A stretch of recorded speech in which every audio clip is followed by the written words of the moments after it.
going to take you through techniques of bent over row. Right, okay, so I'll take you through, do a side version. We have feet just shoulder width apart. Going to stick the ball back, get our back nice and flat. From there, we're going to keep elbows tucked in, show row. Squeeze them shoulder blades together. Slowly back, okay? So we're keeping that back nice and flat all the time, okay? So we don't want to be hunching over. Couple of seconds pause at the top. Just like that. Okay. And Sam, where should you be feeling that the most? You'll be feeling that in the top, so you took the mid of your back. Okay. Right. And did you want to just show them a couple of other hand grips as well? Because you can use different hand grips for this. Pressure build camera.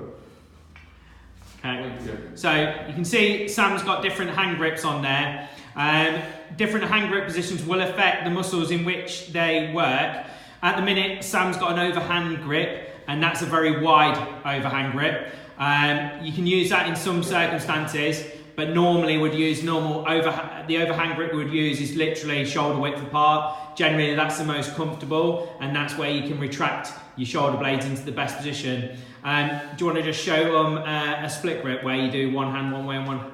Yeah. So if you're lifting heavy, sometimes what you can do is by doing a split grip, that can also help. Alternatively, you can use wraps, and then the other hand grip that you can use is both underhand. So as you can see, Sam's gone underhand again. And again, this will change the emphasis in which muscles are functioning the most. But they're all different ways of doing it. We will use all variants because hand grips do make a big difference to training exercises. But if you, Sam, do you want to just do one or two in that position? So that's what we call a supinated or underhand grip, bent over row. Okay.